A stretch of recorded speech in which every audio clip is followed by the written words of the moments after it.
Hey guys, Yoda Code 43 here with another car review today.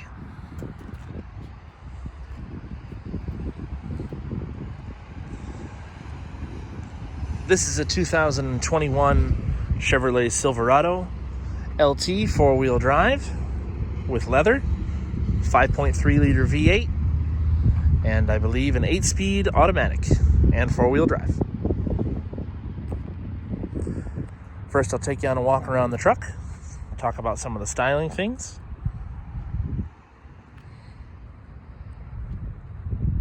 This was an all-new style for 2019 for the Silverado.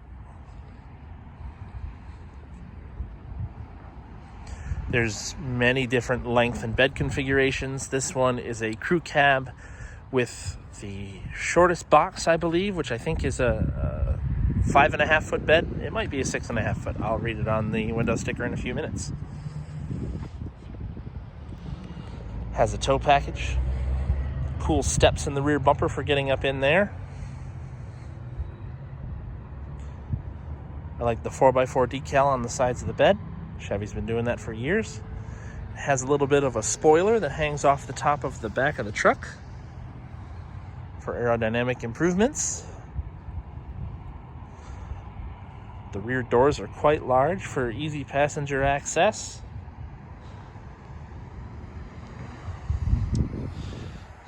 When the styling of these first came out, a lot of people thought they were really kind of controversial in their look. But clearly they're doing well. I see them freaking everywhere. They sell like hotcakes, unsurprisingly. They have this U-shaped daytime running light that's right here. I'll show the lights in a minute. But large and in-charge grille here. The headlights are kind of a three-piece unit. So you have the actual lights, which are LED on this truck. LED daytime running lights, and then standard incandescent bulbs for the signals. The other unique thing about these for aerodynamics was this whole pass-through here. Helps smooth out the shape of the truck, I guess, to keep air moving over the wheel openings more freely. General grabber tires. They are 275/60 20s. 20-inch wheels on this truck, this LT. And here we are in 2020, and we still have a standard pole-style antenna. But that's just how it is. Though I like the Silverado lettering up here on the fender. The mirrors are mounted on the door as opposed to next to the window on that little triangle there. The rear windows go all the way down for the rear passengers. Lots of open air when you have all of it open. This truck doesn't have a sunroof, but that's okay. I prefer it that way myself. I believe it has keyless entry, but it's only on the front doors on this truck.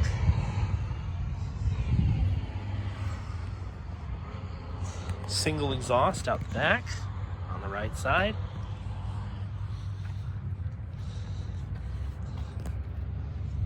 And I see two cameras back here. I think one is for trailer and one is for your standard rear view, and then trailer camera. It's actually an electronic release tailgate.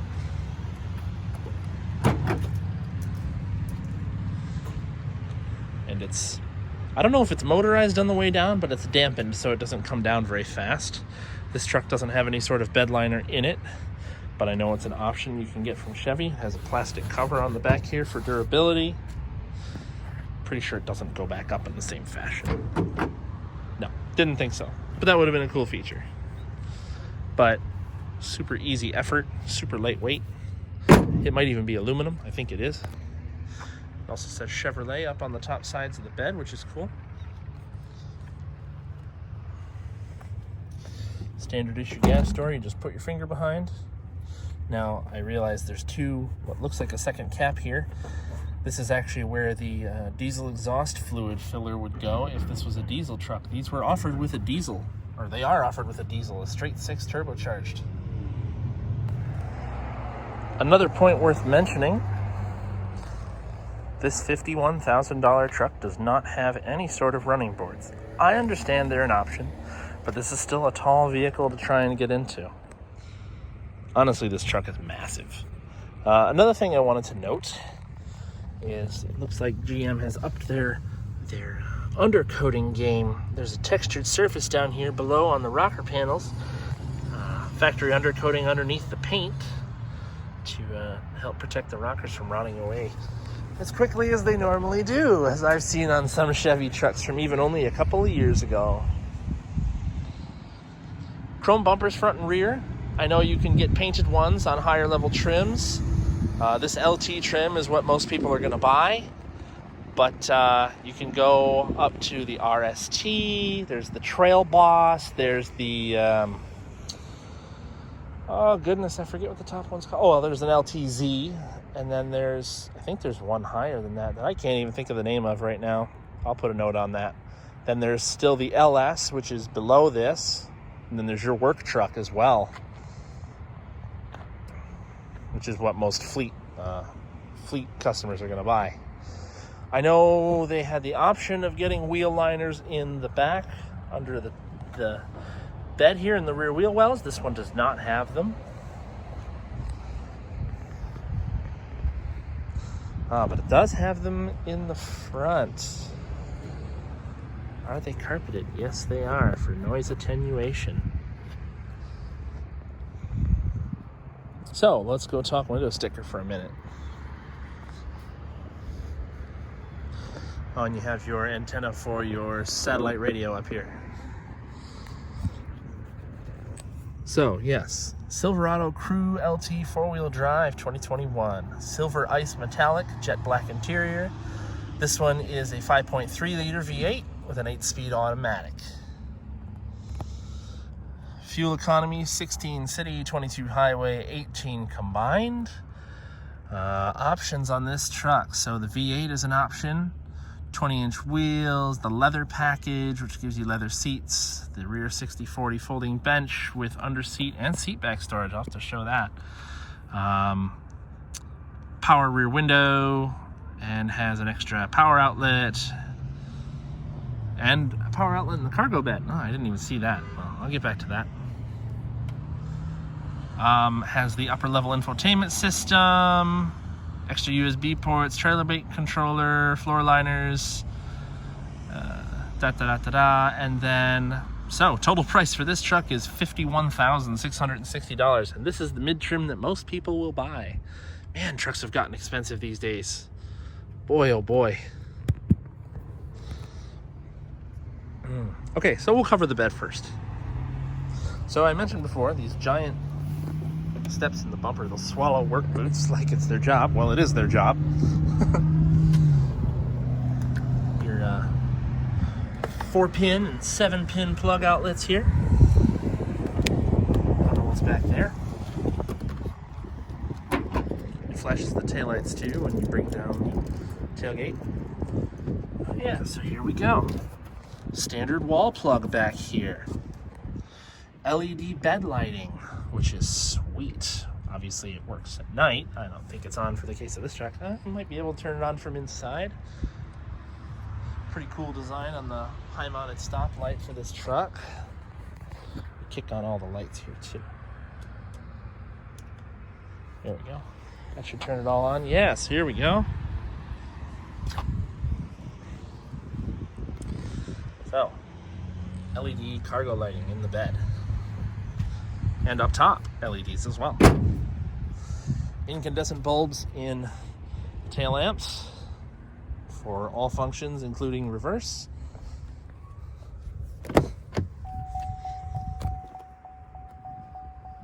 That's the one. Looking for the hazard light.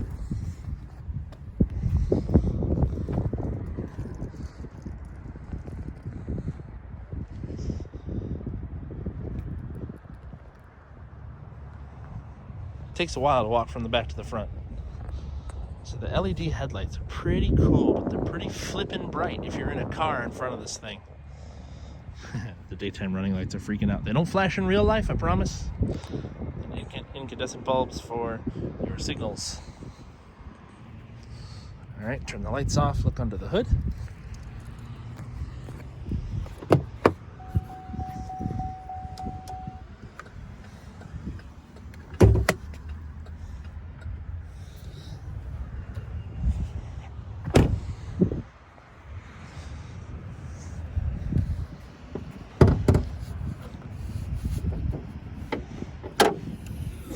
Hood struts, I am a fan. They leave a lot of open space out here, but it's just part of the design now, I guess. That's okay. So I believe this is the L84 engine code, engine RPO for the 5.3 liter Ecotec 3 V8. It should be, and I will put a note if I'm wrong, 355 horsepower, somewhere in the realm of 375 pound-feet of torque. Lots of space around it for service on both sides, as is with typical Chevy trucks. Fuse boxes, battery access, coolant, oil fill. Where is the dipstick? Oh, the dipstick's on this side. Yeah, pretty easy peasy. Windshield washer fluid inside of the fender over there.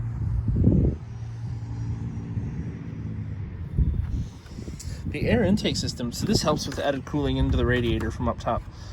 The fresh air to the intake system is actually supplied from this hole right here. So it draws from this area, which is just under the front gap of the hood.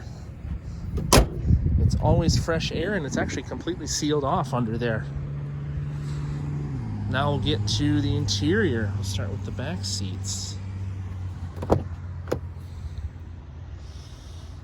Lots of door storage. This nice shiny trimming here. Looks kind of like wood, but I'm not really sure how to describe it. Nice quality carpet floors, nice quality leather seating surfaces, built pretty durable, which is nice. Power sliding rear window in this truck. LED interior lighting. USB power points for charging, standard cigarette lighter style power point. Climate vents for the rear. Seat back storage, which is pretty freaking cool, I think. Then these seats fold down pretty easily at the pull of some hidden handle I haven't found yet. Either way, seats fold down nice and flat. Or actually, maybe it's that the bottom folds up. Yeah, because there's actually storage under here too. I promise, I know what I'm talking about. Center armrest with cup holders. Center shoulder belt. Pretty standard nowadays. I think it's a requirement anyways. Yeah.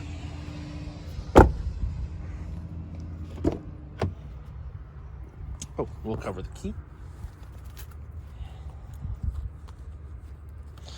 Very tough looking key. Chevy logo on the back side, and then ruggedly built, waterproof, I am assuming.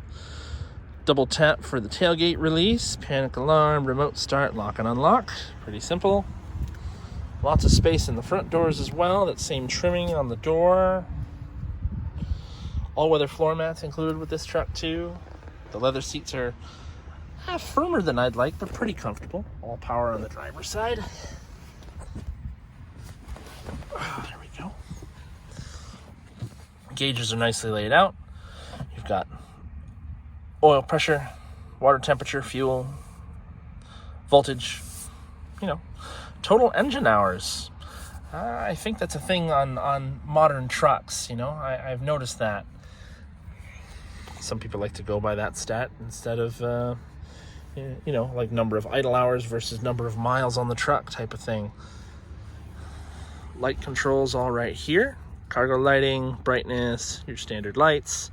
So I don't know a ton about GM's trailering mode, but I think this is to assist with your steering of the trailer, and then your drive types. So auto, 4-wheel drive, 4 high, 2 high, and then, off-road mode, which I'm guessing would use 4 low.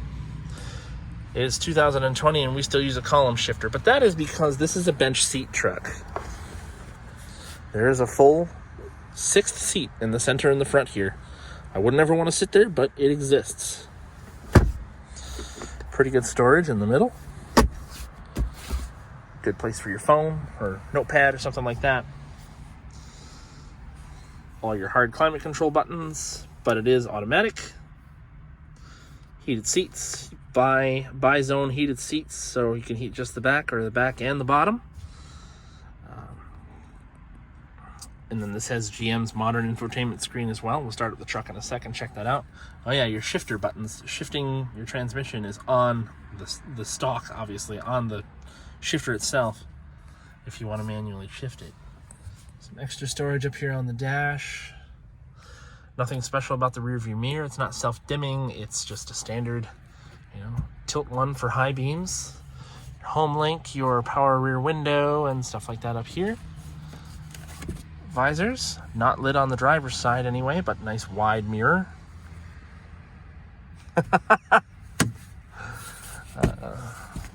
They are sliders. I will always demonstrate that because any car that doesn't have it, that's a sin, basically. Multimedia interface down here for SD and various USBs. Your trailer brake is right here, integrated in. Very nice touch.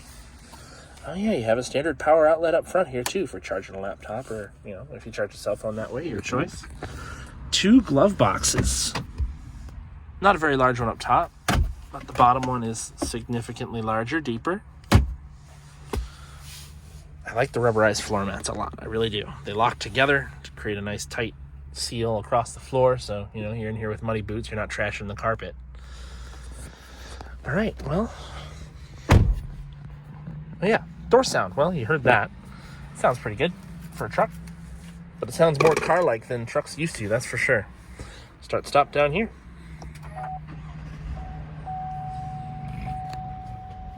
Sweep of the gauges, nice touch. Mike, what's your story?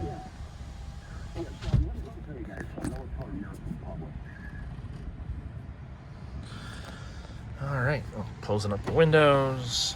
They're nice and fast. Climate control works pretty quickly to get the truck to the temperature you're looking for inside. Yeah. Love this infotainment system. Can't ever praise it enough. Works quickly. Reacts to the touch nicely. Yeah. Just leave this on here. I believe this truck should also have a reverse camera, which I will demonstrate here in a moment. Put on the seat belt before we go moving anywhere. Oh, heated steering wheel too. Didn't even notice.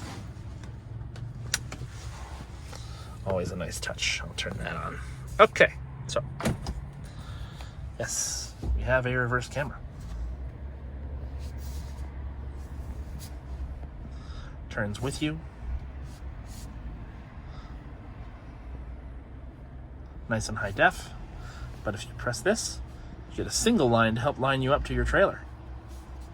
Pretty sweet. Now we're gonna go for a drive.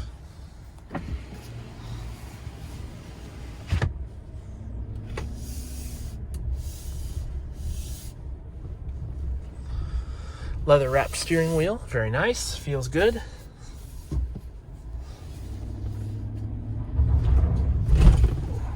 This is a solid axle truck. It rides like a truck too. I mean, it's a 1500, but it's sprung pretty stiff, honestly. It rides nice, but it takes bumps and you can feel it. I mean, lots of development time and money put into this truck, and many other trucks over the years, but a solid axle is a solid axle. You're gonna feel it move along the road. I see there's an indicator in the center screen there at the bottom that shows 2-wheel drive. When it automatically switches, I imagine that'll change. Driving position is obviously nice and high, nice and easy to see out of. No huge blind spots, though the rear window is kind of short. Makes it a little harder to see if someone's sitting in your blind spot there. The heated steering wheel came on nice and quick. I am a fan. Check out the horn. That noise transitions to the inside of the car pretty well. Really let you know whether or not you're hitting it. Cruising along 50 miles an hour. I mean, road noise it's really quiet, even with these 20-inch tires. They're all seasons, so I can understand that. But it's quiet in here. You can hear me really well. You don't really hear anything else. There's just the sound of a light breeze, but it's surprisingly quiet. It's quieter than the Blazer that I reviewed last. A lot quieter than the little Buick I reviewed last. I'm gonna check maneuverability here and pull into a neighborhood quick. Pull a little U-turn.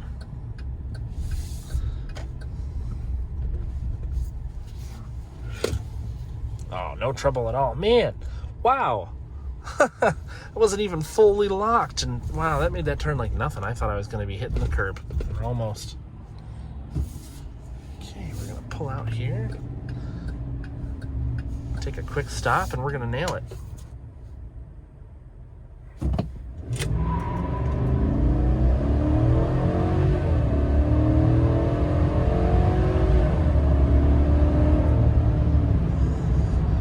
I'll quote the 0 to 60 time on the video.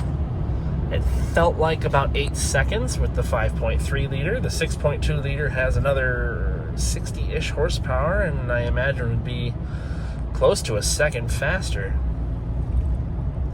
Red line looks like 5,700 RPM. Pretty good for an old overhead valve, pushrod small block. And by old, I mean it's new. Obviously, the tech is way different than the old school, but GM still uses push rods in their V8s, and I can appreciate that. If it's not broken, don't fix it, right? Definitely the mentality with a lot of the parts of this truck. This dashboard's really similar to the previous generation. A couple of updates to it, but that's about it. It's quieter in here than I gave it credit for. It's really nice for a truck. The ride is actually better than I gave it credit for, too. Yeah, over hard bumps you can feel the rear end, quote unquote, hop around a little bit, being a solid axle, but if that's the worst you have to deal with, then so be it. Ride's pretty good otherwise. This truck does have auto stop start, but I won't get to use it here because it's a green light. Now it's yellow, but yeah.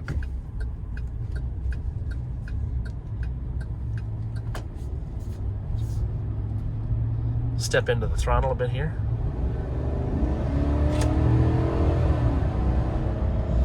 Maybe 60% throttle. That was a heck of a kick down, honestly. I mean, no lack of power, that's for sure. No problem with modern traffic in this. I'll have to check what the tow rating is. I can't recall off the top of my head, but I imagine it's in the realm of 10, 11,000 pounds. Might be a bit different though, with this being a crew cab versus, like a standard cab. But I will report that on the video here too. So, 2021 Chevy Silverado LT 4-wheel drive. I like how it rides. I like the sound of the engine. I like the transmission and how it shifts. No real reason to try out the 4-wheel drive because we're driving on the road. I'm sure it works fine. I'm sure it works like GM's 4-wheel drive systems of the past with a couple of improvements. A little bit of rough road here, low speed cornering. Maybe a rattle or two to note. I mean, one being the key in the center console, but I think a little bit of movement in the rear seat maybe. Minor considering the amount of weight we're throwing around. Curb weight I will have to check and add on here, but I'd imagine it's somewhere right around 5,100 pounds. That'd be my guess.